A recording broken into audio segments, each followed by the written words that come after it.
네, 오늘은 1월 28일 금요일입니다. 본문은 요한복음 8장 21절에서 30절이고요. 제목은 주님을 언제 만나느냐가 죽음의 의미를 결정합니다. 입니다. 다시 이르시되 내가 가리니 너희가 나를 찾다가 너희 죄 가운데서 죽겠고 내가 가는 곳에는 너희가 오지 못하리라. 유대인들이 이르되 그가 말하기를 내가 가는 곳에는 너희가 오지 못하리라 하니 그가 자결하려는가. 예수께서 이르시되 너희는 아래에서 났고 나는 위에서 났으며 너희는 이 세상에 속하였고 나는 이 세상에 속하지 아니하였느니라. 그러므로 내가 너희에게 말하기를 너희가 너희 죄 가운데서 죽으리라 하였노라. 너희가 만일 내가 그인 줄 믿지 아니하면 너희 죄 가운데서 죽으리라. 그들이 말하되 너가 누구냐? 예수께서 이르시되 나는 처음부터 너희에게 말하여 온 자니라. 내가 너희에게 대하여 말하고 판단할 것이 많으나 나를 보내신 이가 참되심에 내가 그에게 들은 그것을 세상에 말하노라 하시되 그들은 아버지를 가리켜 말씀하신 줄을 깨닫지 못하더라. 이에 예수께서 이르시되 너희가 인자를 든 후에 내가 그인 줄을 알고 또 내가 스스로 아무것도 하지 아니하고 오직 아버지께서 가르치신 대로 이런 것을 말하는 줄도 알리라. 나를 보내신 이가 나와 함께 하시도다. 나는 항상 그가 기뻐하신 일을 행함으로 나를 혼자 두지 아니하셨느니라. 이 말씀을 하심에 많은 사람이 믿더라.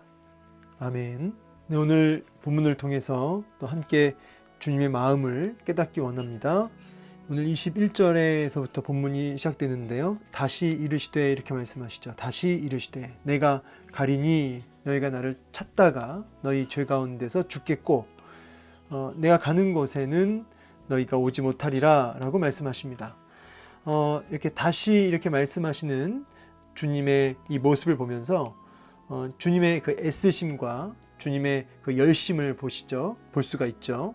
이 주님이 애를 쓰시며 다시금 이렇게 설명을 하시는데 이 무리들은 예수님의 이러한 애씀과 이러한 그 경고와 이러한 심판의 메시지 앞에서도 사실은 못 알아듣는 이런 모습을 보게 됩니다.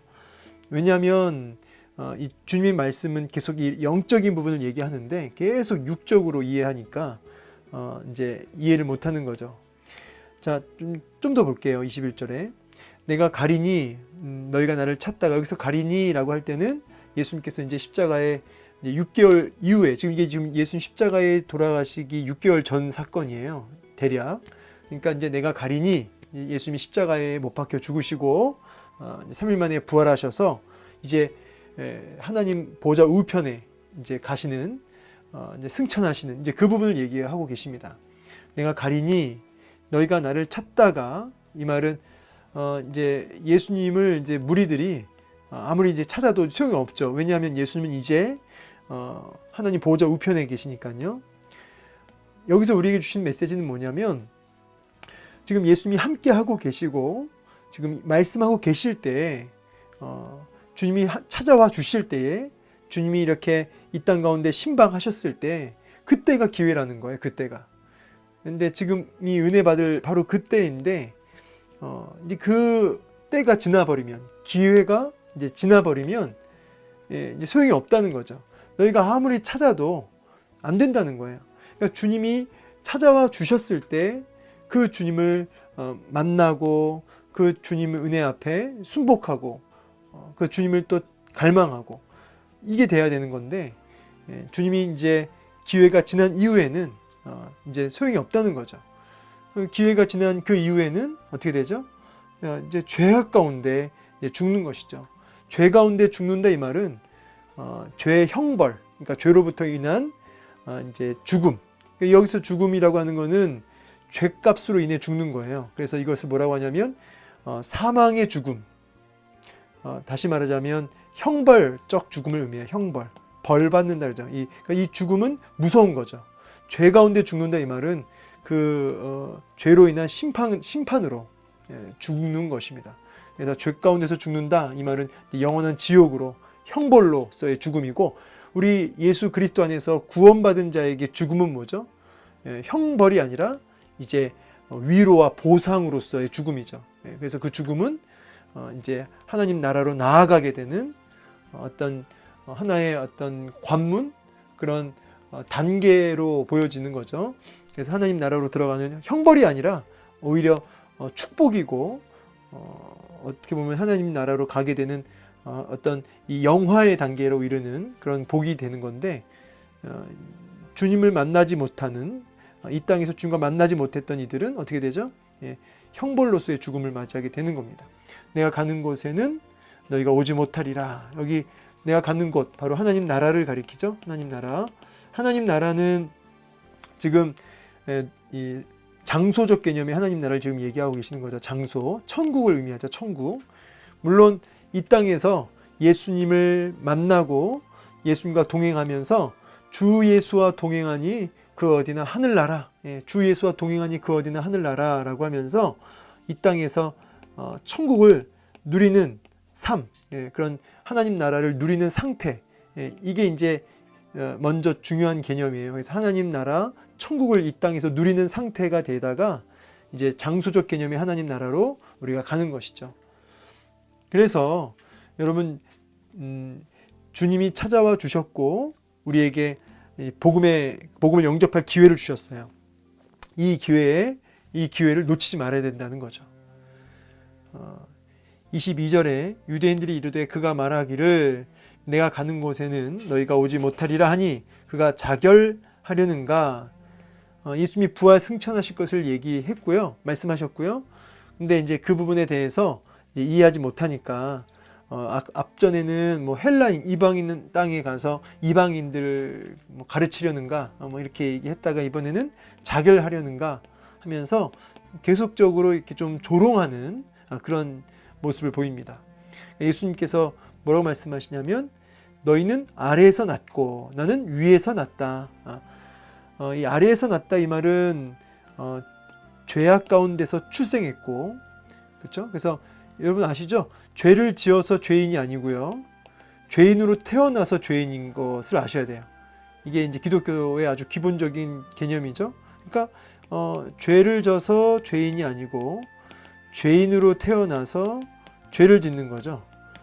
그러니까 아래에서 났다라는 의미도 너희는 죄 가운데서 태어났고 나는 위에서 났다 이 말은 하나님께로부터 내려온, 죄가 없으신 하나님께로부터 내려온 존재임을 얘기하고 계십니다. 그래서 너희는 이 세상에 속했다 이 말은 죄악에 속하였다 이 말은 죄악의 통치 아래 있고 죄악의 노예 속에 있고, 나는 예수님은 세상에 속하지 않고 죄와 사망의 권세 아래 있지 않고 어떻게 되죠? 하나님 나라, 하나님의 그 나라의 그 권세를 가지고 계신 분이죠. 자, 그러므로 24절 내가 너희에게 말하기를 너희가 너희 죄 가운데서 죽으리라 하였노라. 이제 이 말을 풀어 주신 거죠. 너희가 죄악 가운데서 죄값으로 형벌로서 이제 죽음을 맞이하게 되는 것에 대해서 이렇게 말씀을 하시죠. 그러니까 여러분, 죄 원죄라고 하는데 죄인으로 태어났기 때문에 그 죄 노예가 되어 일평생 죄인으로 태어나 죄의 노예가 되어 죄값으로 영원한 지옥에 빠지는 그러한 죽음을 맞이하게 된다고 주님은 얘기를 하십니다. 너희가 만일 내가 그인 줄 믿지 아니하면, 여기 그인 줄 바로 이제 메시아죠. 메시아임을 믿지 아니하면 너희가 죄 가운데서 죽으리라. 지금 이 짧은 찰나에 아주 중요한 메시지를 이제 말씀하고 계십니다. 그러니까 살 길이 있다는 거예요. 살 길이 뭐예요? 나 예수를 믿는 거죠. 그리스도로, 메시아로 믿으면 이 죄악 가운데서 죽을 수밖에 없는 존재가 살 길을 얻어 이제 영원한 하나님 나라로 옮겨지는 그런 놀라운 은혜를 이제 주시겠다고 말씀하십니다. 여기서 이제 중요한 건 뭐냐면 이 믿지 않아서 죽는 게 아니라는 거예요. 자, 다시 믿지 않아서 죽는 것이 아니다. 이 오해하시면 안 돼요. 여기 믿지 아니하면 너희가 죄 가운데서 죽으리라 이렇게 말씀하시니까 마치 안 믿어서 죽는다 이렇게 이해하실 수 있을 것 같아서, 무슨 말이냐면 죽는 것은 죄로 인해서 죽는 거예요. 죄인으로 태어나서 일평생 죄를 짓다가 죄값으로 죽는 거지, 형벌로 죽는 거지, 믿지 않아서 이렇게 사망의 그 부활, 영원한 죽음, 심판의 죽음을 맞이하는 게 아니라는 거죠. 이 믿음은 살 길에 대해서 얘기해 주신 거예요. 살 길. 죽는 이유는 죄로 인해서 죽는 거고, 요거 오해하시면 안 됩니다. 믿지 않아서 죽는 게 아니라 죄로 인해서 죽는 것이다. 이 믿음은 이제 살 길을 지금 우리에게 알려주시는 것이고요. 이렇게 말씀을 하시니까 무리들이 그럼 넌 도대체 너를 믿어야 된다고 말하니까 그러면 너를 믿어야지만 그것이 유일한 살 길이라고 말하는데 그럼 너는 누구냐라고 이렇게 질문합니다.